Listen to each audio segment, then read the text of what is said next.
Assalamualaikum warahmatullahi wabarakatuh. Halo warga sekolah, kembali lagi dengan Capsek Sekolah Horor. Apa kabar kalian semua? Semoga baik-baik saja. Di kisah kali ini akan melanjutkan cerita mengenai pendakian Gunung Lawu di bulan purnama, bagian kedua atau bagian terakhir. Di cerita sebelumnya, Wisnu yang dalam pendakiannya tiba-tiba merasakan tubuhnya menjadi lebih cepat lelah dan merasa bahwa tas atau carrier-nya menjadi lebih berat. Cerita ini masih bersumber dari akun Twitter @wahyuariantn_. Sebelum kalian mendengarkan cerita ini, Capsek akan berterima kasih untuk like, share, dan komen kalian di video ini. Lanjut saja, saatnya kelas dimulai.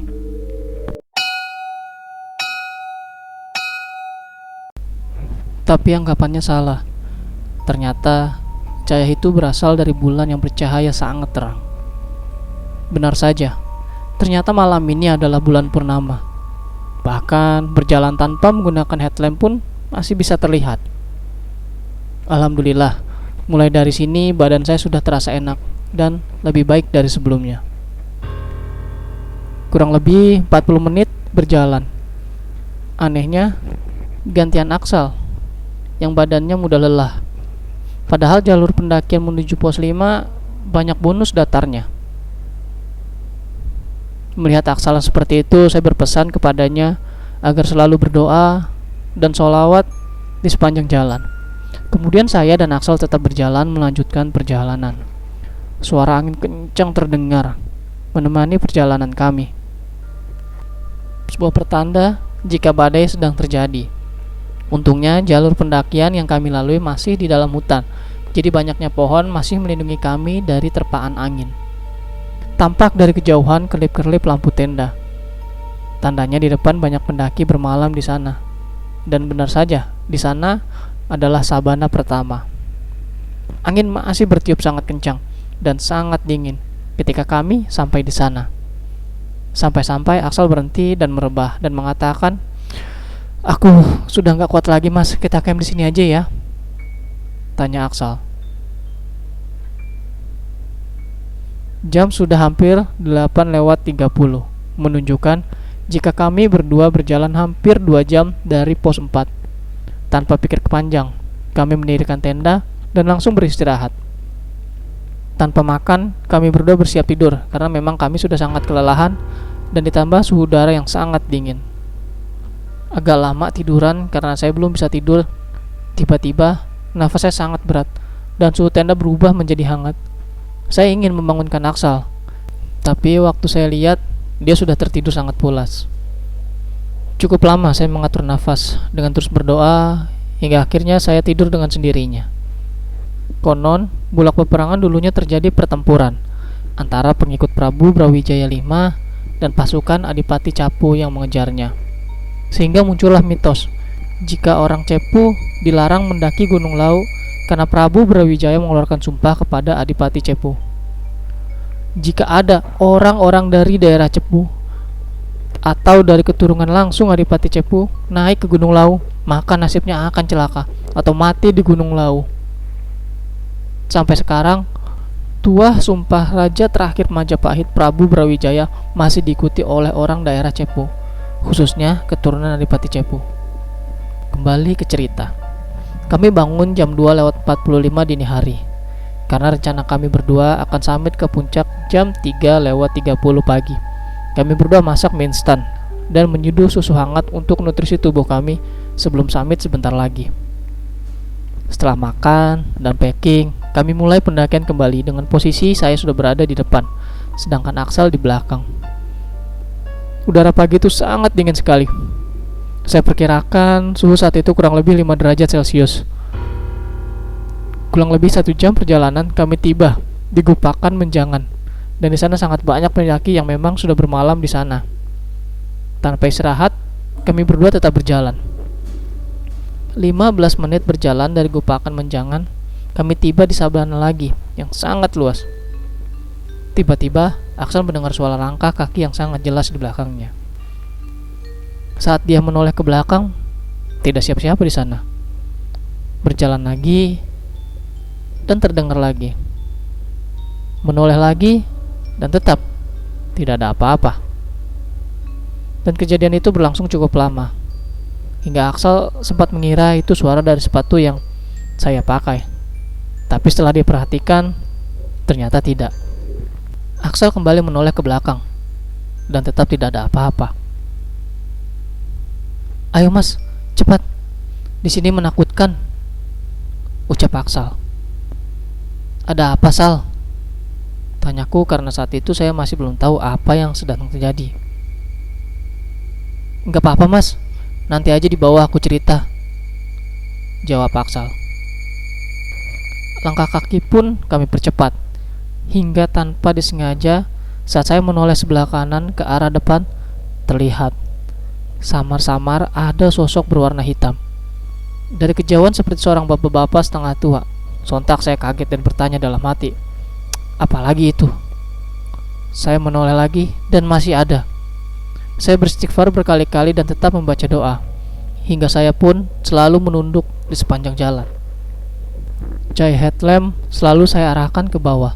Sialnya jalur pendakian melewati tak jauh di depan sosok hitam itu. Hingga akhirnya langkah saya tiba di depan sosok itu. Jaraknya tidak jauh dan tidak dekat juga. Saya gak berani melihatnya dan pandangan saya tetap ke bawah. Refleks saat itu saya mengucapkan salam sangat pelan. "Assalamualaikum, saya izin lewat. Saya dan teman saya tidak mengganggu. Kita hanya ingin mendaki di sini." Saya tetap bersolawat dan berdoa, dan terus berjalan dengan Axel yang tetap di belakang saya. Entah dia melihat atau tidak kejadian barusan. Setelah melewati sosok itu, saya mempercepat langkah, dan alhamdulillah tidak terjadi hal apa-apa. Jam menunjukkan pukul 4:30, tapi kami belum juga tiba di Pasar Dieng. Padahal target kami berdua ingin sholat subuh di Hargo Dalam.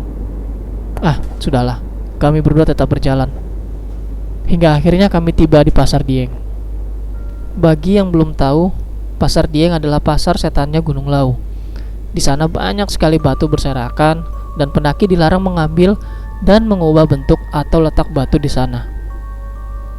Langit sudah mulai berubah warna kemerah-merahan, menandakan pagi akan segera tiba. Saya melihat jam, sudah menunjukkan pukul 4:50 pagi. Sementara kami berdua belum melaksanakan sholat subuh. Dalam hati saya berpikir, setelah apa yang terjadi, jika kami sholat di Pasar Dieng, apakah aman dari yang menunggu di sini?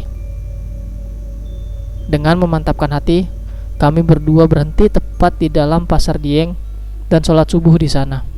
Alhamdulillah tidak terjadi apa-apa. Tapi sangat terasa, hawa di kawasan Pasar Dieng sangat berbeda dari kawasan yang lainnya. Kurang dari pukul 5:30 kami tiba di Hargo Dalam, tempat di mana warung legendaris Mbok Yem berada. Di Hargo Dalam sudah banyak tenda dan pendaki yang bermalam di sana. Biasanya pendaki dari jalur Cemoro Sewu atau Cemari Kandang yang bermalam di sana. Saya dan Axel memutuskan berhenti sebentar di Hargo Dalam sembari menikmati sunrise pagi hari yang sangat indah. Jam 5:45, kami berdua melanjutkan perjalanan ke puncak. Dari Hargo Dalam, jarak sudah tidak jauh, tapi jalur yang dilewati berbatu dan lumayan terjal. Di sepanjang jalur Hargo Dalam ke puncak, banyak bunga edelweiss yang tumbuh, dan kami sempat juga bertemu lagi dengan jalak gading di sini. Tak lama, pukul 6:30 kami berdua tiba di puncak Lawu Hargo Dumilah. Syukur alhamdulillah, terucap dari mulut saya dan Axel. Kurang lebih 1 jam di puncak, kami berdua memutuskan turun dan sejenak singgah ke warung Mbok Yem. Banyak pendaki bilang, kalau ke Lawu belum ketemu Mbok Yem itu belum dianggap ke Lawu. Entah sejak kapan dan karena apa kalimat itu tersebar, dan banyak pendaki mungkin karena Mbok Yem adalah pelopor warung yang ada di sana. Mungkin. Di sana kami minum teh hangat dan makan makanan ringan. Tanpa terasa, kami tidur hingga 1 jam lamanya. Selesai dari warung Mbok Yem, kami berdua turun ke tempat camp dan langsung packing persiapan turun. Jam menunjukkan pukul 1:40 dan kami mulai berjalan turun dari pos 5. Target kami sebelum gelap harus sampai base camp. Singkat cerita, tepat azan maghrib, kami tiba di base camp tanpa menemui kejanggalan-kejanggalan lagi. Setiba di base camp, kami istirahat, bersih-bersih, dan makan malam sebelum pulang ke Semarang lagi. Kurang lebih pukul 9 malam, kami pulang dari base camp. Sebelum pulang, Axel sempat ngobrol dengan bapak-bapak pemilik base camp. Katanya, baru kali ini Candi Ceto rame, apalagi bulan purnama seperti ini. Tiba-tiba Axel terdiam, lalu berpikir, pantas saja selama berjalan malam di pendakian, hawanya terasa berbeda. Tapi ya sudahlah, yang penting kami sudah turun dengan selamat. Alhamdulillah, selesai juga perjalanan kali ini. Begitu pikirku dalam hati. Belum lebih dari 1 menit dan belum ada turun 100 meter kami berjalan, tiba-tiba rem motor Axel bolong dan tidak berfungsi. Sontak kami berdua kaget campur takut, karena memang posisi jalan masih turun. Di depan ada tikungan tajam dan turunan yang lebih curam, serta jurang yang sangat dalam di kanan jalan, dan tanpa ada pembatas jalanan. Refleks, sepatu yang kami pakai kami gunakan untuk ikut membantu berhentikan motor ini. Tapi tetap saja motor tidak mau berhenti. Gimana nih Sal? Tanyaku ke Axel. Saking ketakutannya, pikiran kami berdua sudah di mana-mana. Kami berdua tidak ingin mati di sini. Saya belum sempat menikah dan Axel pun belum lulus kuliah. Tapi Axel tidak bisa nakal. Dengan tiba-tiba saat jalanan sepi, tepat sebelum tikungan, dia putar balikan motor secepat mungkin. Namun naas, motor tidak belok dengan maksimal karena tertahan carrier di baliknya. Sehingga kini kami berhadapan dengan jurang tepat di depan mata kami berdua. Ya Tuhanku, berilah kami keselamatan, doaku dalam hati. Dengan sekuat tenaga kami menggunakan kaki kami berdua agar motor berhenti. Dan alhamdulillah, maksud ya Allah, motor ini berhenti tepat di bibir jurang. Saya langsung turun dan Axel menepikan motornya. Kami berdua duduk di tepi jalan dan menghela nafas panjang. Hampir saja nyawa kami berdua hilang. Gak biasa-biasanya motorku gini mas. Motorku sudah sering kupakai muncak, ucap Axel. Saya juga heran, kenapa bisa? Tak lama, kami siram rem depan dan belakang motor. Anehnya, tidak ada tanda-tanda panas. Sudahlah. Yang penting kami berdua selamat. Kami berdua pun melanjutkan perjalanan pulang dengan tetap memperhatikan rem motor jika terjadi masalah lagi. Pukul 00:30, kami berdua tiba di Semarang, di tempat kos Axel, dan kami langsung tertidur pulas. Perjalanan kami akhirnya selesai. Tapi ternyata cerita kami berdua tidak berhenti di sini. Selang beberapa hari, kejadian aneh menimpa Axel. Axel bercerita, jika saat tidur dia ketindihan dan ingin bergerak sedikit pun tidak bisa. Hingga akhirnya Axel merasakan ada telapak tangan tepat di atas pipi bagian kirinya. Dengan jelas, ia melihat tangannya hitam dan berbulu.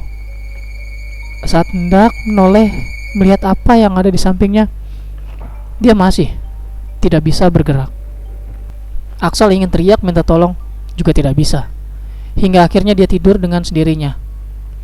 Kejadian seperti itu terasa sangat nyata bagi Axel. Besoknya Axel mencoba tanya dengan Yanto, tetangga dekat rumah Axel yang memang paham dengan masalah seperti itu. Axel menceritakan kejadian ketindihannya dengan apa yang dia lihat dan perjalanan ke Gunung Lawu. Yanto mengatakan jika itu adalah akibat dari bau yang masih Axel bawa dari Gunung Lawu. Sontak Axel terkejut dan hanya tertegun mendengar ucapan Yanto. Beberapa hari setelah pendakian, saya sendiri tiba-tiba ingat jika selama pendakian, jaket dan tenda yang saya bawa ketika mendaki Gunung Lawu adalah berwarna hijau. Sementara sudah menjadi pantangan bagi para pendaki Gunung Lawu jika dilarang menggunakan pakaian atau peralatan yang berwarna hijau. Saya hanya diam saat mengingat itu. Betapa beraninya pikirku dalam hati. Apa iya kejanggalan-kejanggalan selama pendakian diakibatkan jaket atau tenda berwarna hijau yang saya bawa? Wallahu alam. Yang penting alhamdulillah kami berdua bisa kembali ke rumah masing-masing dengan selamat dan tak kurang satupun. Pelajaran yang bisa saya ambil dari kejadian ini adalah tetap sopan ketika melakukan kegiatan di dalam bebas. Mau bagaimanapun kita adalah tamu di sana. Hewan dan segala makhluk di sana adalah tuan rumahnya. Berlaku sopan adalah hal mutlak yang harus kita lakukan, dan tetap ingat Allah Subhanahu wa Ta'ala dimanapun kita berada.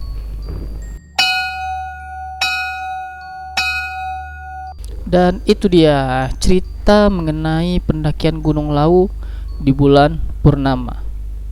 Nah, jadi Wisnu menduga nih, jika kejadian aneh yang dialaminya adalah dikarenakan oleh jaket yang dipakainya berwarna hijau. Kalau menurut kalian hal-hal seperti itu memang benar adanya atau hanya kebetulan belaka? Kembali lagi ya, itu adalah hak masing-masing individu untuk mempercayai sesuatu sesuai dengan keyakinannya masing-masing. Terima kasih buat kalian warga sekolah yang telah mendengarkan cerita ini, dan terima kasih juga kepada akun Twitter @wahyuaryan_tn_ yang telah memberikan kami izin untuk membacakan cerita ini. Jangan lupa like dan share video ini agar warga sekolah horor semakin bertambah. Dan sampai jumpa di kelas berikutnya. Assalamualaikum warahmatullahi wabarakatuh.